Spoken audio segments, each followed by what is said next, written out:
अस्सलामु अलैकुम वरहमतुल्लाहि वबरकातुहू। दोस्तों, this is your brother Jameel Ahmed Khan and I welcome you all to my YouTube channel. उम्मीद करता हूँ आप सभी लोग खैर आफियत से होंगे, अल्लाह की अमान में होंगे, और मैं अल्लाह से दुआ करता हूँ कि अल्लाह पाक आप सभी लोगों को खुश रखे। दोस्तों, ये फंडामेंटल एनालिसिस जो कोर्स हमारा चल रहा है उसकी 5वीं कड़ी है ये वीडियो।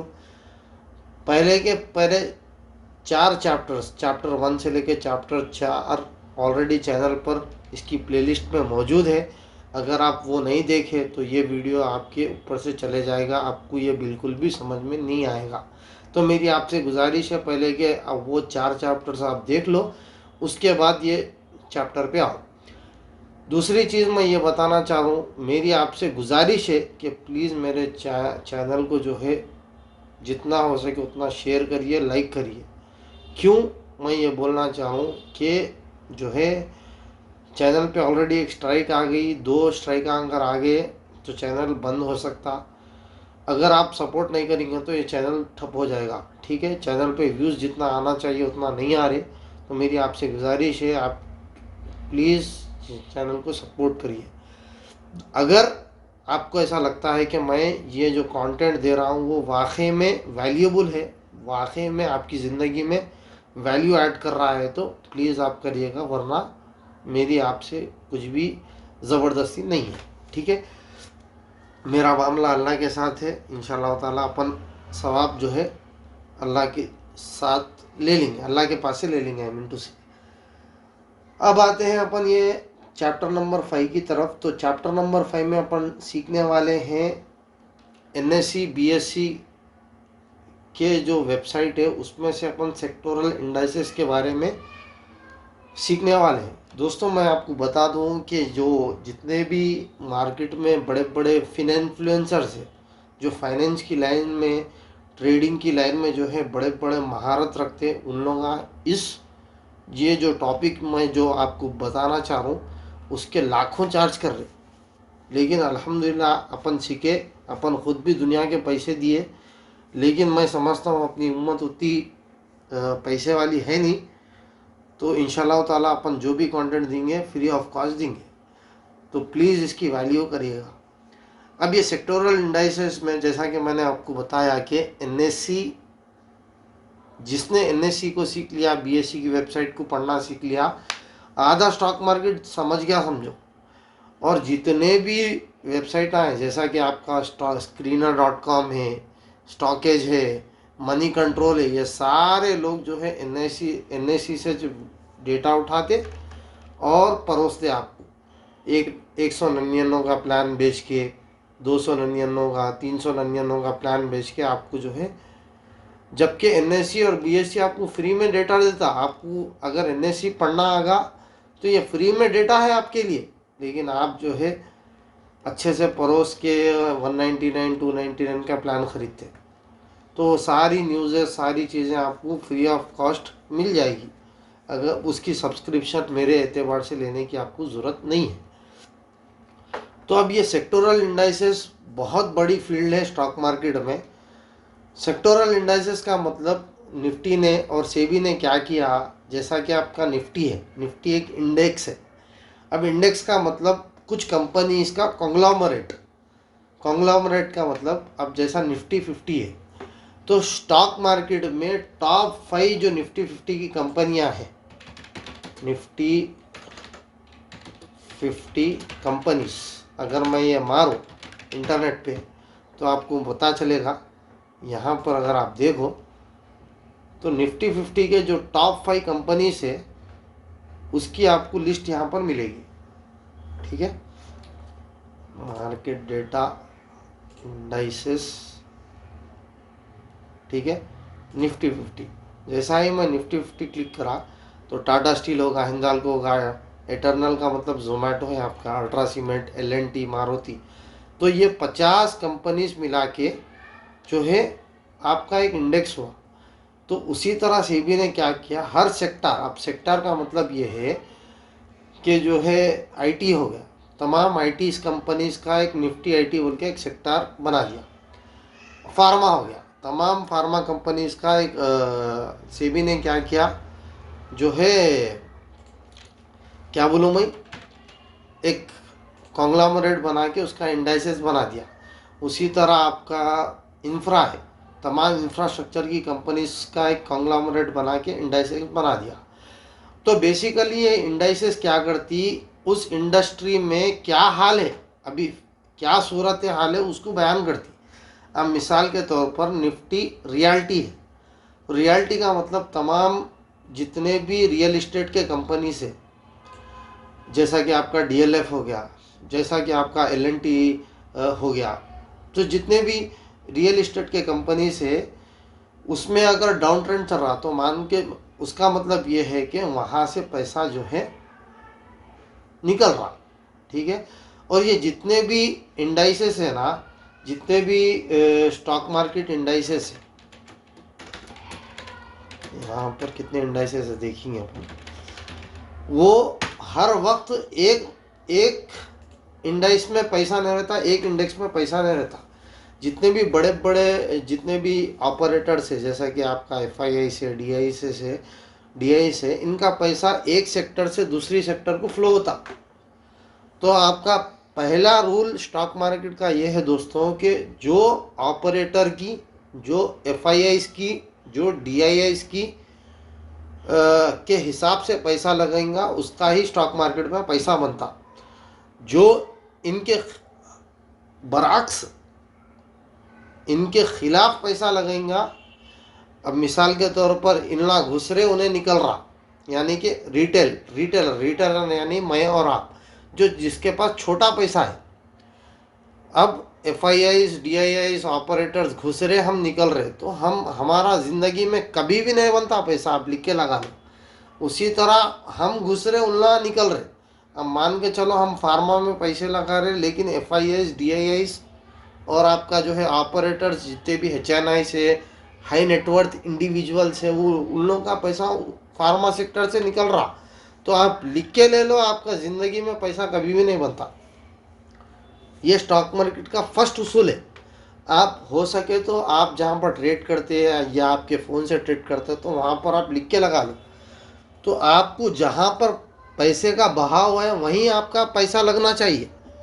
अगर आपका पैसे का बहाव उसके अगेंस्ट में है, बड़े पैसे का बहाव के अगेंस्ट में है, तो आप बहुत बुरा पिटने वाले हो। अब जहाँ पर नदी का बहाव है उसी तरफ हमको तैरना चाहिए, तो ज़्यादा स्पीड से तैर सकते अपन। अब लहर एक तरफ है, अपन उसके अगेंस्ट जाएंगे तो आपका पैसा डूबने के चांसेस बहुत तेज़ी से हो जाते हैं। और लोग इसी वजह से बर्बाद होते स्टॉक मार्केट में, और ख़ुदकुशियों का अल्लाह ना करे हमारी ऐसी नौबत आ जाए कि बेसिक जितने भी चीज़ें हैं ना उसको मालूम नहीं रख के घुस जाते। अब वहाँ पर पैसा लगा देते जहाँ पर जो है एफआईआईस निकल रहे। तो ये सबसे पहला फंडा है हमारा। अब कुछ दिन पहले एक भाई ने कमेंट किया था मेरे चैनल पे कि भाई बीईएल का जो शेयर है उसमें जो है ऐसे स्टॉक्स कैसा फाइंड आउट करना। और जितने भी आपके यूट्यूबर्स है जो है आपको हर हफ्ता स्टॉक्स देते, ये स्टॉक में लगाओ वो स्टॉक में लगाओ, जो कि सेबी की तरफ से स्ट्रिक्टली ये मना है, इलीगल है। अगर आप ऐसा करते हुए पाएंगे तो आपका चैनल बैन हो सकता, मतलब डिमोनेटाइज हो जाता और आपकी क्या बोलूँ मैं, स्ट्राइक आ जाती। अगर आप ऐसा करते हुए पाएंगे तो चैनल के ऊपर ख़तरा है। तो लोग जो है यही जो मैं आपको तरीक़ा बताने वाला हूँ वही तरीक़े का मैक्सिमम अमाउंट ऑफ पीपल इस्तेमाल करके पता लगाते कि ये हफ्ते अपने को कौन से स्टॉक में पैसे लगाना है। ठीक है। तो इसमें जो है सबसे पहले आपको सेक्टोरल इंडाइसेस के बारे में पता लगाना बहुत ज़रूरी है। तो कितने सेक्टोरल इंडाइसेस है दोस्तों, अगर निफ्टी के अगर आप देखेंगे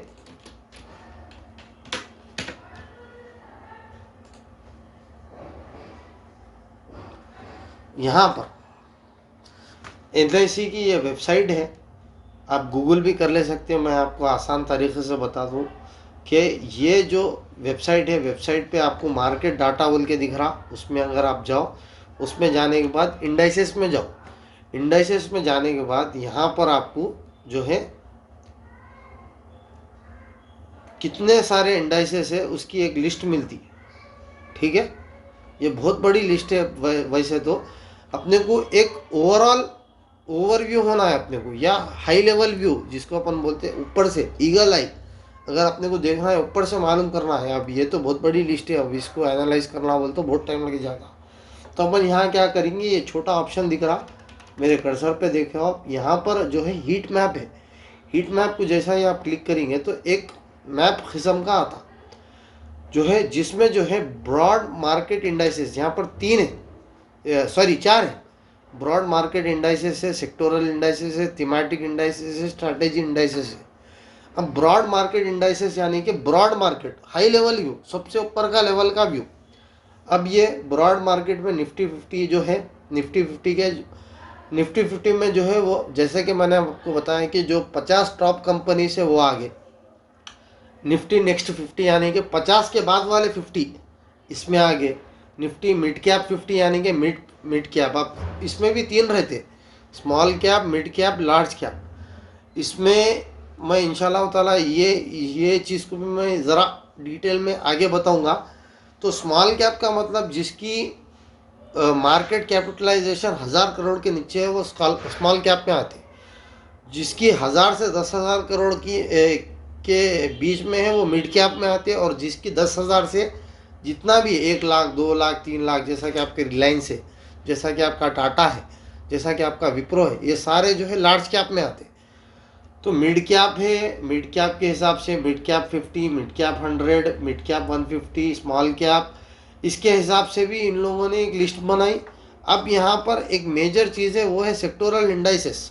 सेक्टोरल इंडाइसेस को अगर अपन देखेंगे तो यहाँ पर ज़बरदस्त क्या है, निफ्टी ऑटो है, यानी कि ऑटोमोबाइल्स के सेक्टर्स।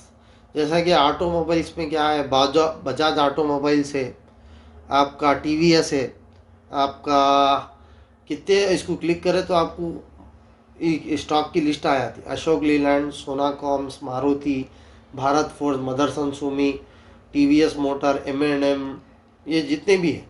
थोड़ा मैं पीछे जाऊंगा, उसी तरह आप जो है यहाँ पर सेक्टर बैंक है, बैंक में आपका HDFC है, ICICI है, ठीक है। निफ्टी फाइनेंशियल है, फाइनेंशियल में बजाज फाइनेंशियल सर्विसेज है, जियो फाइनेंशियल सर्विसेज है। उसी तरह FMCG है, FMCG में आपका डाबर हो गया, आपका हिंदुस्तान यूनिलीवर हो गया, आपका बहुत सारे, नेस्ले हो गया, इमामी हो गया, ब्रिटानिया हो गया, रैडिको होगा, ये पतंजलि हो गया, गोदरेज हो गया, ये सारे जो है आपके FMCG में आते हैं। उसी तरह जो है आपके यहाँ पर देखो आप IT है। थोड़ा मैं फास्ट फॉरवर्ड कर देता हूँ, एक एक आप खोल के देख सकते हैं। सारे IT कंपनीज आपको IT में आते हैं, जैसा विप्रो है, TCS है। मीडिया में जैसा कि जी है, मेटल में जैसा कि नालको हो गया, आपका हिंदुस्तान कॉपर होगा, फार्मा में आपका जो है क्या बोलूँ मैं, बहुत है फार्मा में, अब मेरे को नाम याद नहीं आ रहे। अब इसको क्लिक करके देखो, अरोबिंदो है, ल्यूपिन है, सन फार्मा है, आपका रैडिसन है, डॉक्टर रेड्डी है, ये सारे फार्मा में हो गए। अब उसी तरह आप देखो PSU बैंक यानी कि जब जितने भी पब्लिक सेक्टर बैंक है, रियल्टी यानी कि आपका अनंतराज है, शोभा है, गोदरेज है, ओबराय रियल्टी है, ब्रिगेड है, फिनिक्स है। उसी तरह आप देखो DLF हो गया आपका। उसी तरह आप आगे बढ़ो, प्राइवेट बैंक है, HDFC, ICICI, कोटक है। हेल्थ केयर में आपका जो है हेल्थ केयर के जितने भी है, जैसा कि आपका यशोदया हो गया, केयर हो गया। कंज्यूमर ड्यूरेबल्स है, जैसा कि प्रैक्टो एंड गैम्बल है, PNG। Nifty oil and IOC है, इंडियन ऑयल है, BPCL है, भारत पेट्रोलियम।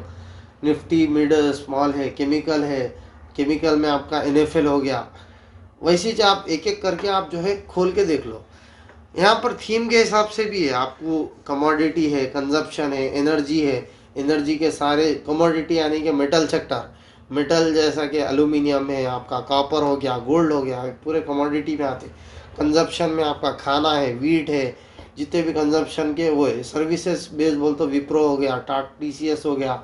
इंफ्रा यानी कि इंफ्रास्ट्रक्चर के रिलेटेड, ये सारे थीम के एतबार से ये लोगों ने इनको डिवाइड किया। स्ट्रैटेजी के एतबार से स्ट्रैटेजी, अब जैसा कि ये थोड़ा थोड़ा डीप हो जाएगा, इसको थोड़ा अपन इग्नोर करेंगे कि अल्फा 50 ये अपने और डीप उतना, अपने को उतना टाइम नहीं है कि उतना भी डीप जाए। तो अपन अपन थीम समझ में आ गई, अपने को जो है कॉन्सेप्ट समझ में आ गया, तो बस है। तो अब मेरे को यहाँ पर अखज़ क्या करना है, मेरे को क्या मालूम करना है भाई, तुम जमील भाई इतना सब बोल रहे, इसका मतलब क्या है? तो इसका मतलब ये है कि दोस्तों, इससे अपन पता कर सकते कि पैसा कहाँ जा रहा, FIIs का पैसा कहाँ जा रहा, DIIs का पैसा कहाँ जा रहा। अब कैसा मालूम करना, सिंपल सा फंडा है दोस्तों। सबसे पहले निफ्टी 50 कितने, कल के दिन, अब ये कब का डेटा है यहाँ देखो, ये डेटा है 12 दिसंबर 2025, यानी कि मैं बना रहा हूँ 14 दिसंबर को, आज इतवार का दिन है, मैं बना रहा हूँ जुम्मा के एतबार से जुम्मा का डेटा है। तो जुम्मा के दिन निफ्टी 50 कितने परसेंट भागा, 0.57%। अब 0.57% में तीन चीज़ें रहते परफॉर्मेंस के एतबार से, एक हो गया आउट परफॉर्म, एक हो गया अंडर परफॉर्म, एक हो गया परफॉर्म। परफॉर्म यानी कि अगर कोई सेक्टर निफ्टी 50 के आसपास परफॉर्म कर रहा तो उसको बोले परफॉर्म, और कोई कोई सेक्टर निफ्टी 50 से ऊपर परफॉर्म कर रहा है, यानी कि निफ्टी 50 50% भागा तो वो 2% भाग रहा, 1.5% भाग रहा, 3% भाग रहा, तो इसका मतलब वो आउट परफॉर्म कर दिया। और निफ्टी 50 के नीचे परफॉर्म कर रहा है, यानी कि निफ्टी 50 0.50% भाग रहा, तो वो माइनस में है, रेड में है, या 0.10% भाग रहा, 0.20% भाग रहा, तो इसका मतलब ये अंडर परफॉर्म है, यानी कि जितना मार्केट का परफॉर्मेंस है उतना भी नहीं दे सका ये सेक्टर। तो अब थोड़ा अपन सेक्टोरल इंडाइसेस में आ जाएंगे। तो सेक्टोरल इंडाइसेस में अगर आप देखेंगे तो यहाँ पर निफ्टी 50 0.57% भागा। तो सेक्टर में अगर आप मोटा मोटी देखो, गहरा कौन सा है, कौन सा जो है सेक्टर जुम्मा के दिन ज़्यादा भागा, आपको मोटा मोटी अंदाज़ा लगेगा निफ्टी मेटल भागा। कौन सा सेक्टर आउट परफॉर्म करा, कौन सा सेक्टर अंडर परफॉर्म करा, तो मुझे यहाँ पर दिख रहा है FMCG और निफ्टी मीडिया का सेक्टर जो है अंडर परफॉर्म करा। Nifty metal, Nifty realty, Nifty consumer durables, Nifty oil and gas sector, और निफ्टी MSIT का मतलब छोटे medium and small enterprises IT companies, ये आउट परफॉर्म करे। ये चार सेक्टर आउट परफॉर्म करे, दो अंडर परफॉर्म करे, और तीन और बाकी के सारे जो है परफॉर्म करे निफ्टी के एतबार से। तो मैं ये जानूंगा कि अब यहाँ पर क्या क्या ज़्यादा से ज़्यादा पैसा भाई निफ्टी मेटल में गया जुम्मा के दिन। अब ये निफ्टी मेटल में कई को गया होगा, अब इसका एनालिसिस मेरे को करना है। क्या तो भी न्यूज़ आई क्या, या इन लोगों को ऑर्डर मिला क्या गवर्नमेंट की स्कीम आई क्या गवर्नमेंट के स्टेटमेंट्स आए क्या इसके ऊपर, ये मेटल सेक्टर के ऊपर, क्या सप्लाई बढ़ी या डिमांड बढ़ गई, या सप्लाई कम हो गई डिमांड बढ़ गई, या डिमांड कम हो गई सप्लाई बढ़ गई, क्या ग्लोबल प्राइजेस क्या असर इसके ऊपर था जिसकी वजह से ये सेक्टर बढ़ा। ये चार पांच चीज़ें अगर मालूम कर लिए तो FII का पैसा कहाँ पर जाने वाला है, जा चुका है, वो हमको मालूम हो जाता। ठीक है। अब मिसाल के तौर पर यहाँ पर मुझे दिख रहा है कि 2.63% निफ्टी मेटल बढ़ा। इसका मतलब निफ्टी मेटल का ज़्यादातर पैसा जो है FII, DII, HNIs, ऑपरेटर बोलो, जो भी आपको बोलो, जो मार्केट का बड़ा पैसा, जो 1000 करोड़, 2000 करोड़, 5000 करोड़ लेके बैठते, उन लोगों का पैसा कहाँ लगा? तो मुझे यहाँ पर सिंपल से दिख रहा निफ्टी मेटल में लगा। तो निफ्टी मेटल में लगा कहीं को, अब वो मालूम करने के लिए मैं गूगल का सहारा लूँगा। तो अब गूगल में, अब देखो यहाँ पर और एक चीज़ मैं बताना आपको भूल गया, निफ्टी मेटल में जैसा ही मैं क्लिक करा तो मेरे को निफ्टी मेटल के पूरे कंपनीज आ गए। हिंदुस्तान जिंक आ गया, हिंदुस्तान कॉपर आ गया, नेशनल एल्यूमिनियम आ गया, NMDC आ गया, टाटा स्टील आ गया, हिंदाल्को आ गया। हैविंग सेड इट, मैं एक डिस्क्लेमर दे दूँ, ये जितने भी स्टॉक्स के मैं नामा ले रहा हूँ वो ना तो मेरी तरफ से रिकमेंडेशन है, ना तो मेरी तरफ से जो है क्या बोलूँ मैं, इन्वेस्टमेंट एडवाइस है। अपनी खुद की इन्वेस्टमेंट आप जो है अपने फाइनेंशियल एडवाइज़र की सलाह लेते हुए करें। ये सिर्फ और सिर्फ एजुकेशनल पर्पस के लिए मैं वीडियो बना रहा हूँ। डिस्क्लेमर मुझे पहले ही देना था लेकिन भूल चुका, माफ़, अब मैं दे रहा हूँ। ठीक है, तो हिंदुस्तान जिंक 7.5% भागा, हिंदुस्तान कॉपर 7.5% भागा, नेशनल एल्यूमिनियम 5% भागा। तो मुझे ऐसा दिख रहा है कि सारे कंपनीज जो है तकरीबन 5 से 7%, आई मीन टू से मोस्ट ऑफ द कंपनीज जो है 3 से 7% भागे, और बीच के कंपनी 1.5-2% भागे। और ये तो इससे मुझे अंदाज़ा ये लग रहा है कि दोस्तों कि FIIs की, DIS की सबसे ज़्यादा नज़र ये 4-5 कंपनीज पे, हिंदुस्तान जिंक पे है, हिंदुस्तान कॉपर पे है, नालको पे है। नालको तो मेरा सबसे फेवरेट शेयर है दोस्तों। इन्हें इसको मैं ट्रेड कर रहा हूँ तकरीबन, जब ये 90 रुपये पे, 80 रुपये पे था, आज ये 260 पे है। अल्हम्दुलिल्लाह, अल्लाह के करम से बहुत पैसा बना अपना, इसमें अल्लाह का एहसान है। ठीक है, NMDC है, टाटा स्टील है, हिंदुस्तान हिंदाल्को है। तो जब भी इससे ये भी अंदाज़ा आप लगा सकते हैं कि बड़ा पैसा जो है जब भी मेटल सेक्टर बनेगा तो बड़े लोगों की नज़र किस पे है, हिंदुस्तान जिंक पे है, कॉपर पे है, नालको पे है, NMDC पे है, नेशनल एल्यूमिनियम को उमूमन नालको बोलते लोग, NMDC पे, टाटा स्टील पे। तो ये स्टॉक्स आप अपने रेडार पे रख सकते हैं दोस्तों। ये स्टॉक अपने रेडार पे रख के जब भी इसमें मौका मिलेंगे हम एंट्री मारेंगे। अब एंट्री कैसा मारेंगे वो भी मैं आपको इंशाल्लाह ताला बताऊंगा। थोड़ा अज़ा हो रही, मैं यहाँ पर पॉज ले रहा हूँ, उसके बाद हम कंटिन्यू करेंगे इंशाल्लाह ताला। तो दोस्तों, इससे ये पता चल रहा है कि बड़े लोगों की किस स्टॉक पे, कौन से सेक्टर पे नज़र है। पहले तो ये चीज़ क्लियर हो जाती तो इससे हमको ये फ़ायदा होता कि जब भी हमको एंट्री मिले तो अपन अपनी सबसे पहली प्रायोरिटी क्या रहना, ये वाले स्टॉक्स रहना। इसका मतलब ये बिल्कुल भी नहीं है कि आप हिंदुस्तान जिंक भागा 7.5% तो चलो भाई एंट्री मारो, नहीं। शायद आप तुम एंट्री मारे मारे तक आप लोग एंट्री मारे मारे तक FIIs DIS ऑपरेटर्स निकल रहे होंगे वहाँ से, ये 7-7.5% का प्रॉफिट लेके वो निकल रहे होंगे। और ज़्यादातर ऐसी होता कि जो है हम लोग ये भाग रहा, चलो इसमें एंट्री मारो, अपन एंट्री मारते चुना निकलते और अपना अपन वहाँ पर माइनस में हो जाते हैं और ये अपने लिए लॉस हो जाता बहुत बड़ा। तो ऐसा नहीं करना। तो ये हम लोग अपने रेडार पे रखना, और हमारी एंट्री तभी होगी जब ये स्टॉक और या ये शेयर हमारे टर्म्स एंड कंडीशंस पे आएगा। तो उसके लिए टेक्निकल एनालिसिस का जो कोर्स है वो आप देखो, वीकली डेली एनालिसिस के ऊपर जो है ट्रेंड लाइन ड्रॉ करना, सपोर्ट पे आ रहा नहीं आ रहा, डिमांड पे आ रहा नहीं आ रहा, डिमांड जोन क्या है, सप्लाई जोन क्या है, वो सारी चीज़ें वहाँ पर कवर हो चुकी है। तो मेरा बताने का मकसद ये है कि यहाँ पर जो है ज़्यादातर जो है पैसा कहाँ पर फ्लो हो रहा, बड़े पैसों, बड़े लोगों का अगर फ्लो हो रहा तो कौन से सेक्टर में फ्लो हो रहा, कौन से सेक्टर में, कौन से स्टॉक में सबसे ज़्यादा बड़े लोगों की नज़र है, ताकि हम भी उनके नक्श कदम पे चल के कुछ ना कुछ हम भी कमा लें। उन लोग हज़ारों में कमाते, अपन सौों में कमाएंगे, उन लाखों में कमाते, करोड़ों में कमाते, अपन हज़ारों में कमाएंगे। मैंने अपनी टेक्निकल एनालिसिस के कोर्स में भी बोला है कि उन्होंने मान के चलो एक स्टॉक है 0 पे से एक रुपये पे शुरू हुआ, 100 रुपये तक गया, तो हम लोग 40 पे घुसेंगे, 60 पे निकल जाएंगे।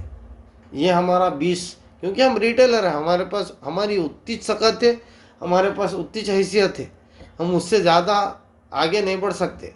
ठीक है, तो ये हमारी स्ट्रैटेजी है। हमारे पास कितना पैसा है भाई, हमारे पास 1 लाख, 2 लाख, 5 लाख, 10 लाख। मैं सिर्फ और सिर्फ 1 लाख 2 लाख से ट्रेड करता हूँ। मेरी अगर बात बताएंगे, हाँ अल्हम्दुलिल्लाह कैपिटल है मेरे पास, ऐसा नहीं कि कैपिटल नहीं है, लेकिन कितना लाता हूँ मैं, 1 लाख 2 लाख, क्योंकि मुझे मालूम है इसका रिस्क। अगर डूबेंगे तो पूरे भी डूब सकते। तो अपने रिस्क मैनेजमेंट का चैप्टर अगर आप देखो टेक्निकल एनालिसिस कोर्स में तो आपको इसमें फ़ायदा होगा। लेकिन उन लोग कितना लाते पैसा, 1000 करोड़, 5000 करोड़, 10,000 करोड़। ये लोग नागपुर में, नासिक में, गुजरात में बड़े बड़े इन लोगों के वो है फर्म्स है जहाँ पर इन लोग इतना बड़ा पैसा ले लेके बैठते। ये ऑपरेटर्स, ये बिचौलिए, बिचौलिए बोलते हैं स्टॉक मार्केट की लैंग्वेज में इन लोगों को। तो इन लोगों का काम ही ये रहता है कि हम जैसे भोले भालों को जो है पैसा हैंटना, पैसा लूटना, हम लोगों को ट्रैप में लेके इन लोगों का कमाते। ये ज़ीरो सम गेम है दोस्तों। स्टॉक मार्केट का गेम जो है ज़ीरो सम गेम है, यानी कि किसी से पैसा जाता तो किसी के पास पैसा आता। सिंपल सा फंडा है, क्योंकि शेयर की जो इंट्रिंसिक वैल्यू है वो स्टैटिक रहती, वो कभी चेंज नहीं होती। मान के चलो एक शेयर है, शेयर के दो वैल्यूज रहते, एक है परफॉर्मेंस वैल्यू, दूसरा है इंट्रिंसिक वैल्यू। अभी इंट्रिंसिक वैल्यू जो है, जो कंपनी ने सेट किया वही रहती, वो तभी चेंज होती जब जो है कंपनी जो है ग्रो कर रही कंपनी, और कंपनी ग्रो करना बोल तो 1 साल 2 साल 5 साल 10 साल लगते। अब ये हिंदुस्तान यूनिलीवर है, क्या आपको लगता है एक दिन में ग्रो हुई हो? भाई हम लोग, मैं पैदा भी नहीं हुआ था जब से वो कंपनी है, ठीक है। उसी तरह विप्रो है, विप्रो में पैदा भी नहीं हुआ था, 1960 1950 की कब की कंपनी है वो धीरे धीरे धीरे ग्रो होते होते होते होते 1 लाख करोड़ का जो है मार्केट कैप ले लेके बैठी हुई है विप्रो। तो उसको सालों लग जाते, 100 साल बास कंपनियों को लग जाते ग्रो करने के वास्ते। तो उसकी इंट्रिंसिक जो वैल्यू है, हम इंशाल्लाह अगले फंडामेंटल एनालिसिस कोर्स में ये सारी चीज़ें देखेंगे, तो उसकी उतनी रहती। लेकिन जो सप्लाई एंड डिमांड है, और जो है पैसा, डिमांड एंड सप्लाई का गेम है ये पूरा। तो डिमांड एंड सप्लाई की वजह से स्टॉक का प्राइस ऊपर नीचे होता। तो इसके ऊपर ये लोग, ये बिचौलिए खेलते। तो अब इन लोगों को पैसे होना, इन लोगों को प्रॉफिट होना बोल तो हमारी जेब से जाएगा, तभी इन लोगों का पैसा बनेगा।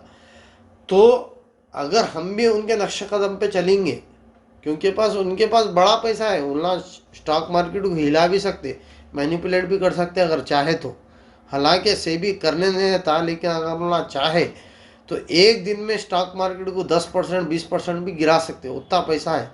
हम जो है 1 लाख रुपए डालेंगे, 2 लाख रुपए डालेंगे, 10 लाख रुपए डालेंगे, 1 करोड़ डालेंगे, तो वो सुई के नाके को पानी लगता नहीं, उतना भी फर्क नहीं होता समंदर को। वैसी चीज़ है, उतना भी फर्क नहीं होता। हम अगर पैसे लेके डालेंगे स्टॉक मार्केट को, ज़रा बराबर भी फर्क नहीं होता। लेकिन उन लोग अगर एकदम पैसे डालेंगे या निकालेंगे तो एकदम से जो है 10 15 20% गिर सकती मार्केट। तो ये है। तो फ़ायदा कहाँ पे है? उनके नक्शे कदम पे चलना है या अपने खुद के नक्शे कदम पे चलना है? फ़ायदा उनके नक्शे कदम पे चलने में फ़ायदा है। तो यहाँ पर एक तरीक़ा ये हो गया। दूसरा तरीक़ा ये है कि आप जो है हर सेक्टर का जो है आप daily chart, weekly chart analyse करके भी उससे भी एक मोटा मोटा अंदाज़ा लगा सकते कि पैसा है का। अब ये मेरे पास कुछ यहाँ पर सेक्टर्स है, जैसा कि निफ्टी बैंक है, निफ्टी आईटी है, निफ्टी ऑटो है। अब इसमें हलाल और हराम आप जो है उसी तरह देख लो कि मेरी हलाल हराम की शेयर्स की कैसा, शेयर्स को फाइंड आउट करना, वो ज़मरे में आप देख लो। ये तो ओवरव्यू है। अब बैंक है, बैंक हमारे लिए हराम है। आईटी में कुछ स्टॉक्स ऐसे हैं जो हमारे लिए हराम है, ऑटो में भी, मेटल में भी। तो आप देख लो, वो चश्मे में अपने शेयर को देख लो, आपको अंदाज़ा लग जाएगा। तो यहाँ पर अगर आप देखें चार्ट पे, ठीक है, ये मेरा चार्ट है। तो निफ्टी आईटी का चार्ट है, डेली चार्ट। डेली चार्ट अगर हम देखूं तो मुझे क्या लिखता है यहाँ पर, निफ्टी आईटी का है, निफ्टी 50 का डेली चार्ट है। वो अगर मैं देखूं तो मुझे क्या लिख रहा है, तो ये बीच में मेजर ट्रेंड तो अप ट्रेंड है डेली चार्ट का, और ये नीचे से ऊपर की तरफ जा रहा। उसी तरह आईटी भी देख लो, नीचे से ऊपर की तरफ जा रहा, लेकिन ओवरऑल इसका ट्रेंड जो है नीचे की तरफ है, नीचे की तरफ है। फिर बाउंस आया, फिर नीचे, अब ये ऊपर की तरफ जाने की कोशिश कर रहा। उसी तरह आप ऑटो का लगा लो डेली चार्ट। अब देखो इसका मेजर ट्रेंड कहाँ है, मेजर ट्रेंड तो ऊपर की तरफ है, और साथ ही साथ ये अपने अपने लाइफ हाई की तरफ जा रहा। तो आप क्या लगा सकते हैं कि, और जो भी सेक्टर जो है लाइफ हाई की तरफ जा रहा, इसका मतलब ज़्यादातर ऑपरेटर्स का, बड़े लोगों का पैसा जो है ऑटो की तरफ जा रहा। ये भी क्योंकि जो अपने 52 वीक हाई के आसपास रहता, 5-10% आसपास रहता, अब ये इसका 52 वीक हाई है, इसके आसपास भी रहता तो मैक्सिमम वहाँ से तेज़ होने के चांसेस 90-95% ऑफ द चांसेस उसके बढ़ जाते। और एक चीज़, अब परसों में दिवाली गई, परसों में जो है धनतेरस गई। अब धनतेरस में जो है बहुत सारे लोग जो है कार्स खरीदते, ट्रैक्टर, फार्मर्स ट्रैक्टर्स खरीदते, जितने भी लोग हैं जो है अपने घर में टीवीज लाते, फ्रिज लाते। इसकी वजह से भी जो है अब यहाँ पर सीजनल इफेक्ट भी रहता, मार्जिनल इफेक्ट भी रहता, यहाँ पर जो है क्वार्टरली इफेक्ट भी रहता। अब ऑटो का, अब पिछले 2-3 हफ्तों से ऑटो सेक्टर का बूम बूम है। कई को बोल तो ये दिवाली में उन लोगों की सेल अच्छी हुई, कार्स बहुत बिके, और साथ ही साथ गवर्नमेंट का जो है अब जो टाइम में जी रहे, मई दिसंबर 2025 में वीडियो बना रहा हूँ, तो नवंबर में गवर्नमेंट ने जो है तकरीबन जो 18% टैक्स था ऑटोमोबाइल, अगर आप खरीदेंगे कौन सी भी कार खरीदेंगे तो गवर्नमेंट ने जीएसटी माफ़ करके 18% से सीधा सीधा 5% कर दिया, जिसकी वजह से ऑटोमोबाइल्स के जितने भी सेल है वो बढ़ गई। कार्स, लोगों का कार लेने का वो बढ़, या इलेक्ट्रिक खरीदने का जो है वो बढ़ गया, सेल बढ़ गई, जिसकी वजह से सीधा सीधा उनके नताइज पे पॉजिटिव इफेक्ट आता है। सेल बढ़ी तो नतीजे बढ़ते, यानी कि कमाई ज़्यादा होती, कमाई ज़्यादा हुई तो बड़े पैसा वहाँ पर लगता, और वहाँ का जो ग्रोथ है उसका फ़ायदा बड़े लोगों को होता। बड़े लोगों के साथ साथ जो स्मार्ट ट्रेडर है, जैसा कि मैं और आप एनालिसिस करके ट्रेड कर रहे, उन लोगों को फ़ायदा होता है। सिंपल सी बात है। तो यहाँ पर अगर आप देखेंगे ये लाइफ टाइम हाई को कई को टच करा परसों, यही रीज़न है। गवर्नमेंट की स्कीम की वजह से, दिवाली की वजह से ऑटो की सेल्स बढ़ी, ऑटो की सेल्स बढ़ी तो ये ऊपर भागा। तो हमारा जब भी हमारी एंट्री पॉइंट पे आएगा, यानी कि जब भी सपोर्ट जोन पे ऑटो सेक्टर आएगा तो हम वहाँ पर घुसेंगे और उसका फ़ायदा उठाएंगे। उसी तरह हमको ऑर्डर्स भी देखना है इंशाल्लाह ताला। एक एक करके आपको फंडामेंटल एनालिसिस के कोर्स में कौन सी कंपनी को कितना ऑर्डर आया, कितना इसका बिजनेस बढ़ने वाला है, आगे की कितना इसके पास कारोबार है, अगले 5 साल का, 3 साल का, 10 साल का, वो सारी चीज़ें अपन देखेंगे। गवर्नमेंट की स्कीम्स क्या है वो कैसा देखते हैं, सप्लाई कौन सी है, डिमांड में कौन सा सेक्टर है, वो सारी चीज़ें आपको एक एक करके ये फंडामेंटल एनालिसिस के कोर्स में आ जाएंगी।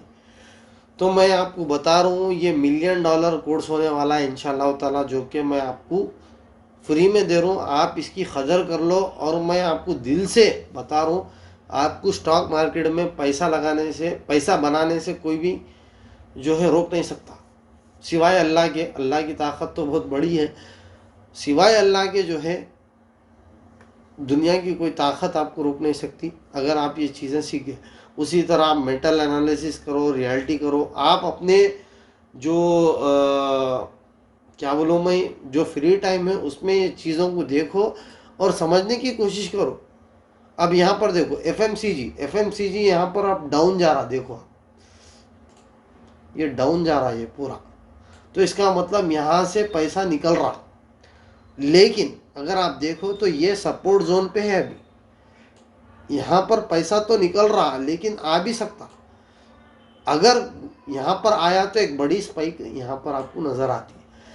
अगर बड़ी स्पाइक नज़र आई तो मान के चलो कि यहाँ पर बड़े लोग यहाँ पर घुस रहे हैं या घुसने वाले हैं। जैसा ही आपको बड़ी स्पाइक यहाँ पर दिखी, वॉल्यूम में इजाफा दिखा, तो आपको वो सेक्टर पकड़ना है एफएमसीजी का।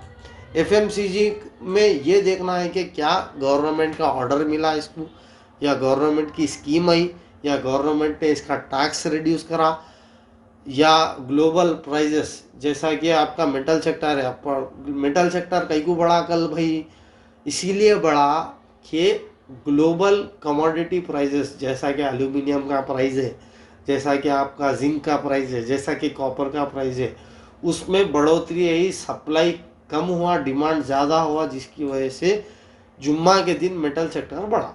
तो वो आपको फिगर आउट करना है। वो इंशाल्लाह ताला अगले चैप्टर्स में बताऊंगा कैसा देखना है ये सारी चीज़ें। फ़िलहाल के लिए तो इतना जान लो कि यहाँ पर पैसा घुस रहा है या घुसने वाला है, अपने को भी इसमें एंट्री बनाना है। तो उसमें से सबसे बेस्ट स्टॉक कौन सा है? एफएमसीजी में हिंदुस्तान यूनिलीवर हो सकता है, डाबर हो सकता है, इमामी हो सकता। तो ये आपको फिगर आउट करना है। मेरी तरफ से रिकमेंडेशन कुछ भी नहीं है, उसमें आपको एंट्री बनाना है। और जो भी रैली है वो आपको रैली पूरी खाना है, और जैसा ही वहाँ से एग्जिट हो रहे लोग तो हमको भी निकलना है।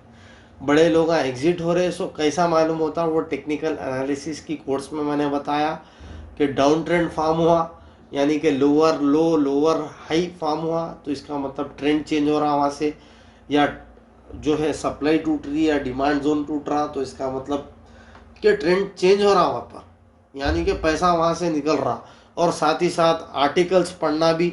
अब ये निफ्टी मेटल कई को बढ़ा, अब इसकी मोटी मिसाल अगर अपन देखेंगे तो यहाँ पर अगर आप देखो स्टॉक मार्केट में निफ्टी मेटल अगर हम मारो, निफ्टी मेटल इंडेक्स न्यूज़, ठीक है, तो ये मारो अगर मैं, तो यहाँ पर जो भी आपको न्यूज़ है वो आपको पढ़ के इसकी समरी बना लेंगे तो आपको मोटा मोटी अंदाज़ा आ जाएगा। या ऐसा मार लो आप, वाई मेटल स्टॉक्स आर